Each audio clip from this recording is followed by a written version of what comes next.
UByte, Unity tutorials in 256 seconds or less. In our last video, we covered how to wire up a button to be able to fire a custom method in one of the classes that we have defined. Now I should note, it will need to be a monobehavior. It will need to be some kind of method attached to a game object for any of these methods to work. But that's true of just about everything in Unity, so at least if you want to hook into their official eventing system or any of their kind of official code, it needs to be something that exists beyond just being a bare class or even a scriptable object, which is Unity's official, serializable, easy to work with, and tweak and turn into an asset data class. So, how do you get this I was clicked firing on something other than a button? Well, that's why I've included my logo here.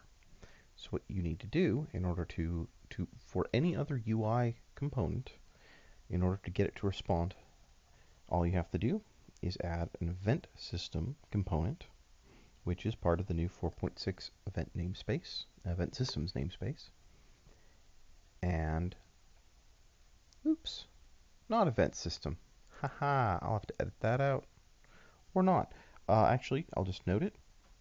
Not event system, event trigger.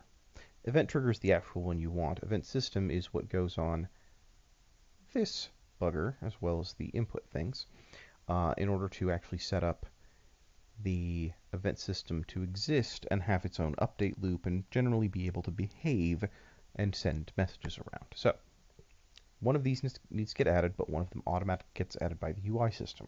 We'll talk about why you might need to add your own in another video.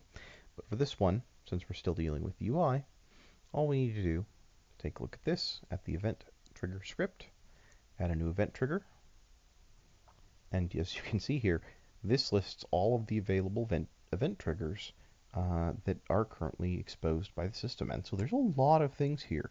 We could do an entire series just on all the different types and times that these events fire, which I'm sure I'll do at some point. I'm not going to cover it here.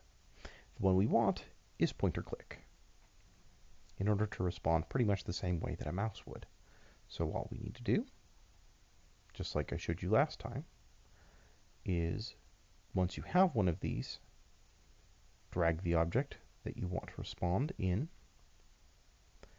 and on our, oh, that's right, you also need to add the custom script to that component, or custom script component to that game object in order to make that work. And then just go down in this list, custom click handler, I was clicked, hit play, click on the image, and as you can see, unlike when clicking on the button, which also does it, but gives us a different message because we've actually appended the name of the thing onto our message, it doesn't show any kind of additional action because that's part of the button script's own custom behavior responding to these events. You would need to wire that up for yourself, but that's exactly what images are for. They're for wiring up much more specific to your want, not just generic button behavior for any particular thing you might want to display graphics on. So there you go. That's how you wire up the events that we're talking about to any arbitrary UI object. Come back next time and we will cover how to wire them up to game objects. So our plane and our player or actor object.